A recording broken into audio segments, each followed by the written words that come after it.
have had some questions online about, is this it?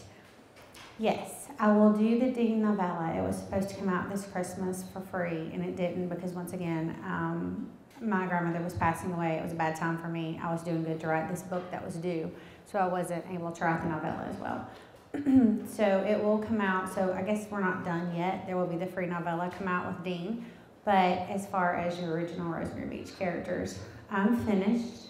I do have a book idea that will probably be a standalone that you may see a character show up in you're not expecting from the Rosemary Beach series show up in. I've been playing with that idea, but it will not be a Rosemary Beach book. It will not be set in Rosemary Beach. It is a whole new world. It's just that this one guy may happen to show up in it. So, and he's younger, not that one, but he may show up in it. But that's something I'm going to work on eventually. Another thing before I open it up for questions, I'm very excited to announce that I have another book coming out. It will come out to September 2017. It's a standalone that I recently sold to Macmillan that I haven't told anyone about yet. Fuel and Friends. They're teen fiction, but it's more new adult, not really new adult. It's a cleaner version of new adult, I guess, because they are in college, but it's not quite as racy as Rosemary Beach, that kind of thing. There's more storyline behind it, and so they did just recently buy that. The announcement will come out soon online, so I'm really excited about that, although we have to wait a year before it's published. I wrote it this past 2 months ago, and it's called As She Fades, and I'm really excited because I've never done a standalone. I've tried, and they turn into series, but this one for real is a standalone. I was really careful to make it a standalone. And they asked me when I did the signing, will I do a sequel? And I said, absolutely not. This is a standalone, leave me alone. I'm not doing any more. This is it for this series. It's not a series, it's a book. Okay, does anyone have questions? Dean's backstory has no romance in it. Right. So Dean is going to be completely present, yeah. Dean's backstory is very twisted, as y'all know. His will be completely present. I don't really even know what it's going to be yet, just to be honest. I'm in Field Party series again. I'm having to do the third one, which doesn't come out for a year, but I'm still writing that right now, so that's where my head is. I've got to finish it so I can get back into that world to even decide what's going to happen with Dean. I never knew when I promised a novella. Sometimes I do that. I'll promise a book and have absolutely no clue what it's going to be about. When I said I was going to give Nan a book, I had no idea what I was going to do. I was just like, yeah, I'm going to give her a book and you're going to love her, watch. So I tend to do that, yes. I love writing paranormal, but right now it's still not ready for its comeback. I feel like in the publishing world, there's cycles that we run through, just like we're running out on the new adult. I feel like new adult's phasing out, just like Paranormal did on us. It got too, I can't read a new adult book right now. I mean, I hate to say that, I can't. Everything, I'm done. I've read it all, and I need a break. So I think that the Paranormal's not quite ready for their comeback. It will happen. I mean, the cycles come back. It's just, we got worn out. So I like to write it, but I need to write it when a publisher actually wants it. Because right now, the publishers do not want Paranormal. So I have an idea. It's not really paranormal. It's more, I don't really know what it is, just to be quite honest, sort of, kind of. But when they're ready for it, I'll write it. Let's start with the bestseller one because that's easy. My #1 New York Times bestseller was Forever Too Far. I think it is not my best book. I think it is simply because everyone wanted more Rush and Blair and they couldn't get enough. And I gave them that third book to make them happy, and in return they all bought it, so that was awesome. And they gave me that title, and now I can use it on all my books for the rest of my life if I never make #1 New York Times bestseller again. Thank you, Rush and Blair. Surprisingly, although they have done well for me in my life, they are not my favorite couple. A lot of people don't know that when I wrote Fallen Too Far, Grant was originally going to be Blair's partner. I hated Rush. He was going to be the bad guy, and I don't know what happened. I started writing it, and I fell in love with him. I don't know, so it happened. They're not my favorite couple, though. I think that my favorite couple was probably Maggie and West. It wasn't even from the Rosemary Beach series. It was from the Field Party series. I dealt with a lot of cancer in my family growing up as a teenager. I lost 3 of my cousins when we were teenagers to cancer. I lost my favorite aunt that I had basically lived with to cancer. I lost my grandfather. I mean, I'm telling you, from the time I was 8 to the time I was 20, I lost a lot of people to cancer.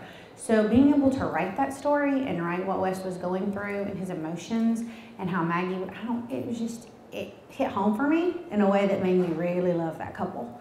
So it was healing for me, I guess, in a way. That was my favorite couple to write. In the beginning, I let people that I knew inspire me. Blair was me. The pulling a gun on somebody, that was completely me. She's from Summit, Alabama. I'm from Summerton, Alabama. There is no Summit, Alabama. I made that name up because I didn't want to actually come out and say the town I was from because I wasn't as creative then. But over time, I will take character traits that I like, maybe from someone on a television show, or different things I may have liked I may have seen someone in person or heard a story about someone, and I took those character traits and I created a person from them. Gannon, who is in Up in Flames, not all his traits had been knocked in the nose, but a lot of them are from the guy that I'm with now, the man I'm dating now.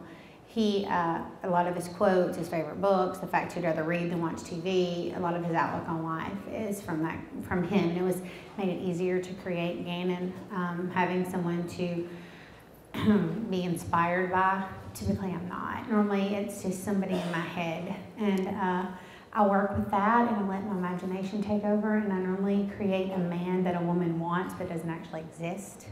As you all know, and women will tell me all the time, "You've ruined a man for me," and I'm like, because I'm a woman making a man. Men aren't made by women, well, they are, but you know what I mean. We don't get to handpick them and make them. I'm sure if a man wrote a book about a woman, it would be the ideal woman for him too. So, yeah.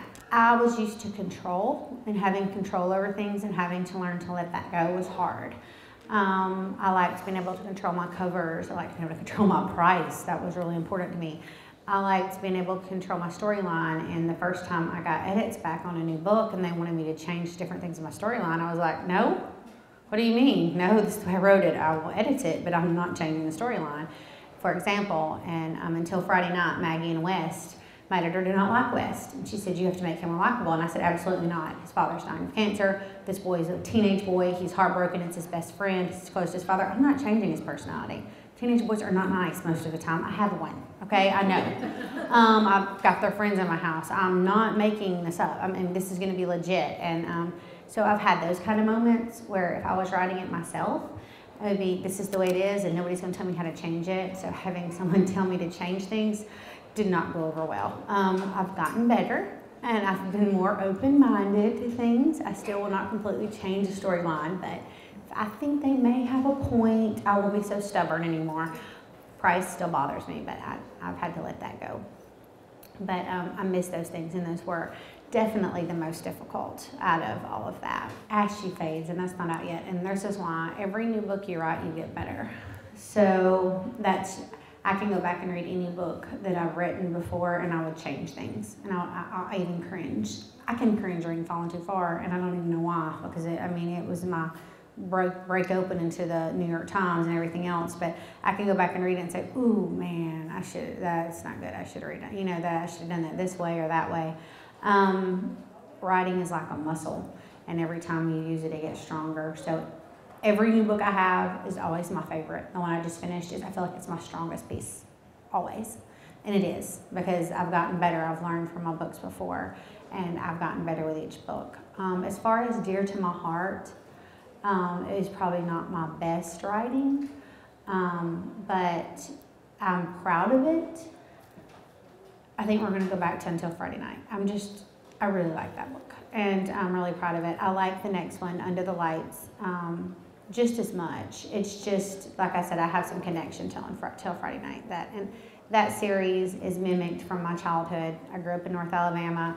We didn't even have a Walmart in town. We had like one traffic light and a Food World, and I think a Hardee's, and that's all we had. We had to go to a place called the Hayfield for our Friday nights and our Saturday nights, and we partied out there, and unless somebody's parents came and stopped it, because there was nothing to do. We were in the middle of nowhere. So that's where the Field Party series came from. So a lot of it will be pieces from my childhood that I put in there, because that's where the whole series I did came from, my childhood.